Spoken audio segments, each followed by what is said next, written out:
கல்லாதவரே கதை சொல்ல வந்துள்ளேன், நான் முனி கதை சொல்ல வந்துள்ளேன். சொற்குறை பொருட்குறை ஏதும் இருப்பின் மன்னித்து அருள வேண்டுகிறேன். To the elders, the wise, the unwise, the educated, the uneducated.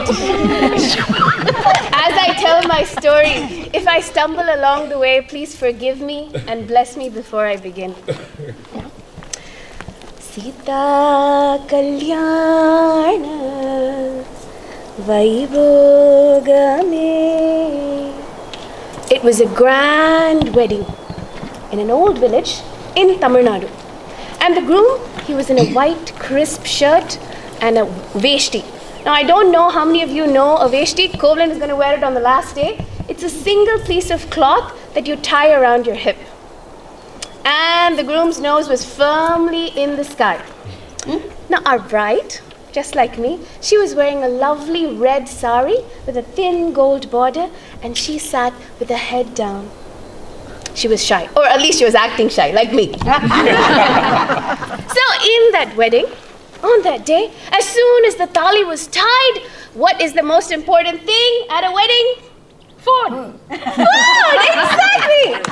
So the moment the tali was tied, the whole village proceeded towards the bride's house for a feast. Now it was a tiny village, so most of the village was just the bride and the bridegroom's friends and family. And so as they went in, at the entrance of the bride's house were all the lovely, beautiful girls. Where's Ava? Like Ava. All the 16 and 20-year-olds waiting for the groom to give him nalangar, sandalwood paste, to take a huge plate of fire and give him an arti to ward off the evil eye. And they were there to welcome the groom. And of course, the groom's nose was firmly in the air. So the bride and groom crossed into the house, and the moment the groom was in, just like my family, everyone started fawning over the groom. Ayyo, maapla, maapla, ipdi nadanga maapla, ayyo, paathu nadanga maapla, please, take care, take care. And they made him sit down on the floor, and a huge banana leaf was laid out before him, water sprinkled, cleaned, and now the South Indian thali, with plenty of food, was laid down before the groom. And the groom's nose was firmly in the air. And the bride was watching all this, and she did not like it a bit. But she was shy. And as the groom began to eat, he was the groom, so he didn't take too much. A little bit of this, a little bit of that. Put them. Mapla, mapla, please, mapla, he said. But the groom refused to eat. But then, from the very back of the house, old Patti came and hunched with blinded eyes, and she said, Maapla, idu na pannudhu, chimbli. You have to take a bite. Now the groom was haughty, but he wasn't that haughty. The elder of the family, so he had to say yes. And so he took that chimbli, which was a tiny brown ball, and he took a tiny nibble. Ah, oh, the jaggery, the sweet, the chewiness. But he was the groom, and his nose was firmly in the air.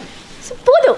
And so, signaling the end of his meal, he picked up his huge jug and washed off his hand, and he was done. And that was that. Now, in a village, when you have a wedding, everyone who's a part of the family sleeps in the house. So when the bride and the groom went into their matrimonial house room, because that is the first night that they will consummate the wedding, the whole family slept outside in the open courtyard, like the one we saw right now, the Roman courtyard. They slept there.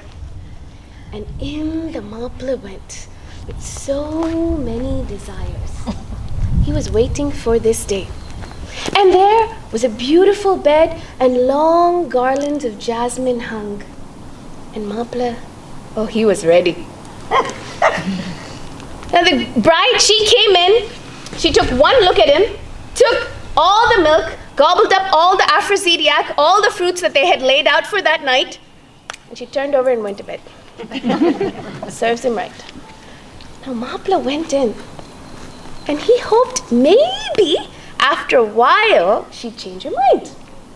And so he slept there with all those garlands of jasmine hanging over him and his dreams. But she never woke up. Oh. It was 10, it was 11, it was 12. And by now, Mapla's both hungers were increasing. The hunger in the belly and the hunger elsewhere.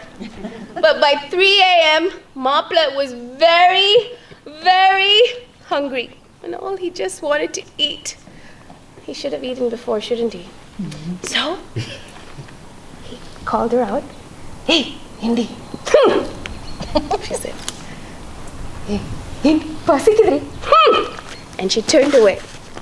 So, Mapla had to open the doors of his room and carefully tiptoe over all those sleeping souls in the house, and he found his way to the kitchen.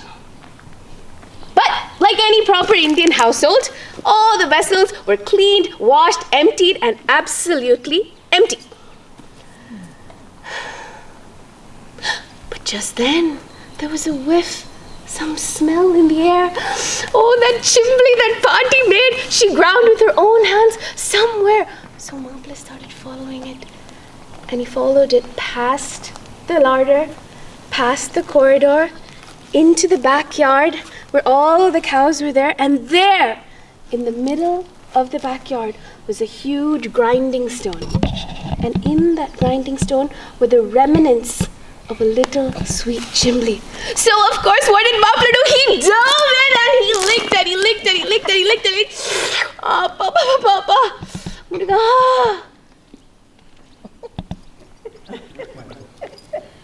But Mapla was stuck. And no matter how much he wiggled, no matter how much he diggled, his head was not moving. And did you remember, Mapla was wearing a veshti, a single piece of cloth. Now, of course, Mapla was expecting a lot of things that night, so he was wearing only a veshti. So the more he wiggled, the more he jiggled, the more he wiggled, the more he jiggled, the veshti fell down.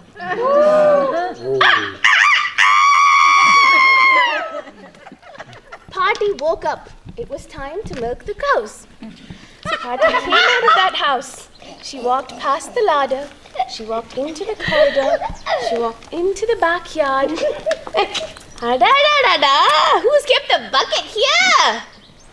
And slowly she made her way. She sat down.